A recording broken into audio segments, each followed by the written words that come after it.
तो आज हम पढ़ने जा रहे हैं इंग्लिश इन इंडिया।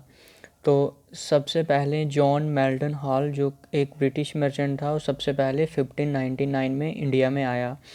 और उसके बाद 31 दिसंबर 1600 में क्वीन एलिज़ाबेथ ने ब्रिटिश ईस्ट इंडिया कंपनी को इंडिया में स्थापित किया। और उसके बाद 1609 और कुछ बुक्स बोलती हैं कि 1611 में सबसे पहला ट्रेडिंग सेंटर कहाँ खोला गया, मछलीपट्टनम में।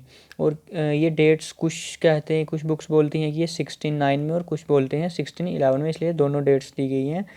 तो ऑप्शन में इनमें से जो भी होगी वो सिलेक्ट कर लेंगे। उसके बाद ब्रिटिशर्स ने अपनी सबसे पहली फैक्ट्री 1608 में सूरत में खोली। और इसके साथ ही फिर उन्होंने अपनी फैक्ट्रीज बंगाल में, कलकत्ता में, बॉम्बे, मद्रास, इस तरह से धीरे धीरे उन्होंने अपनी फैक्ट्रीज़ को ग्रो करना स्टार्ट कर दिया। और जो सबसे पहले विलियम हॉकिंस जो 1609 में जहांगीर के कोर्ट में मिले, जिन्होंने परमिशन दी थी अपने ट्रेड को एस्टेब्लिश करने की और अपनी फैक्ट्रीज़ को जहाँ पे लगाने की। और फिर थॉमस रॉय जो 1615 में जहांगीर से मिले, तो फर्दर ये आगे अपनी परमिशंस के लिए। उसके बाद 1639 में ब्रिटिशर्स ने सबसे पहले अपना जो फोर्ट सेंट जॉर्ज जो कि इन्होंने मद्रास में बनाया। उसके बाद दूसरा 1619 में फोर्ट विलियम जो कि कलकत्ता में बनाया। और उसके बाद आता है ब्रिटिश कॉन्क्वेस्ट ऑफ बंगाल।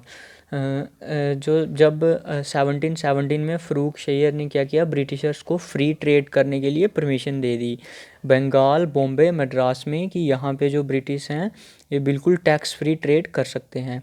लेकिन जो बंगाल के नवाब थे उन्हें ये एक्सेप्टेबल नहीं था, तो उन्होंने इसका अपोज़ किया। और ये हायरार्की में ये हमें बंगाल के नवाब से याद करने हैं। सबसे पहला था मुर्शीद कुली खान, शुजाउद्दीन, अली वर्दी खान, सिराजुद्दौला, मीर जाफ़र और लास्ट मीर कासिम। ये ऐसे ही सीक्वेंस में हमें याद करने हैं। सबसे पहला मुर्शीद कुली खान और सबसे लास्ट मीर कासिम। और जो सिराजुद्दौला था, इस यही सिराजुद्दौला के टाइम पे ही ये जो फ़रूख शेर ने टैक्स फ्री ट्रेड इंट्रोड्यूस करवाया था ब्रिटिशर्स के लिए। तो जो सिराजुद्दौला था उसको ये एक्सेप्टेबल नहीं था, तो उसने इसको अपोज़ किया। और जो विलियम फोर्ट पे जो ब्रिटिशर्स अपना जो फोर्टिफिकेशन कर रहे थे, तो उसके ख़िलाफ़ इसने वहाँ पे जाके प्रोटेस्ट किया। और वहाँ से कुछ जो ब्रिटिशर्स वहाँ पे काम कर रहे थे उनको पकड़ के क्या किया, एक जेल में बंद कर दिया। और ऐसा मानना है कि अप्रोक्सीमेटली 146 ब्रिटिशर्स को और वहाँ पे जो वर्कर्स थे उनको उसने एक कमरे में बंद कर दिया। और उनमें से अप्रोक्सीमेटली 123 की डेथ हो गई थी। और इसको कहा जाता है ब्लैक होल ट्रेजिडी। ये कब हुई थी? 20 जून 1756 में। और क्या कहते हैं इसे? ब्लैक होल ट्रेजिडी कब हुई? 20 जून 1756 में। और उसके बाद जब ये बात ब्रिटिशर्स को पता चली इंग्लैंड में, तो तब वहाँ से ब्रिटिशर्स आए कब? 9 फरवरी 1757 में। तो तभी सिराजुद्दौला ने कहा कि नहीं नहीं, जो भी था मुझसे गलती हो गई, तो अभी आप जो करना चाहो कर सकते हो। तब उनके बीच में एक ट्रीटी साइन हुई जिसको बोलते हैं ट्रीटी ऑफ अलीनगर। ये ब्रिटिशर्स और नवाब सिराजुद्दौला के बीच में साइन हुई थी। उसमें ब्रिटिशर्स कौन थे? इसमें ब्रिटिशर्स थे हमारे रॉबर्ट क्लाइव और नवाब सिराजुद्दौला के बीच में ये साइन हुई।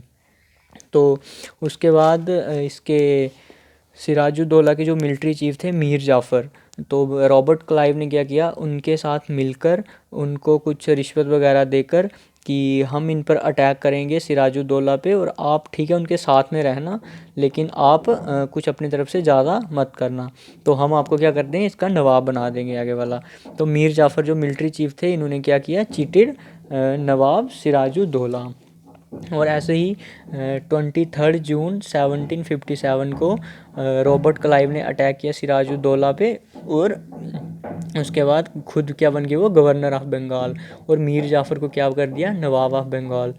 देखो ये मीर जाफ़र को नवाब बनाना इसलिए ज़रूरी था क्योंकि जो वहाँ के लोग थे जो टैक्स कलेक्शन करनी, जो मीर जाफ़र थे वो अच्छे से जानते थे, इसलिए ये भी उनकी एक पॉलिसी थी कि खुद वो गवर्नर बने और फिर भी जो मोस्टली नवाब मीर जाफ़र को ही रहने दिया। और ये जो सिराजुद्दौला और रॉबर्ट क्लाइव के बीच में जो जंग हुई थी, इसको ही बोलते हैं बैटल ऑफ प्लेसी। ये बहुत इंपॉर्टेंट है एग्जामिनेशन पॉइंट ऑफ व्यू से। बैटल ऑफ प्लेसी किसके किसके बीच हुई? रॉबर्ट क्लाइव और सिराजुद्दौला के बीच में। और सिराजुद्दौला के बाद कौन? उनके military chief Mir Jafar Nawab of Bengal बन गए। तो फिर उसके बाद 2 जून 1764 में हेक्टर मुनरो आए, जो नेक्स्ट गवर्नर थे। उन्होंने मीर कासिम, शाह आलम, शुजाउद्दौला, इन पे अटैक किया, इन सबको हरा दिया। तो ये क्या कहते हैं, बैटल ऑफ बक्सर। तो हमारे एग्ज़ाम के पॉइंट ऑफ व्यू से बस इतना ही काफ़ी होगा जानना। और ये जो ट्रीटी ऑफ इलाहाबाद साइन हुई बैटल ऑफ बक्सर के बाद, इसको क्या कहा जाता है, master stroke policy of Robert Clive, और इसे ही बफर स्टेट पॉलिसी भी कहा जाता है।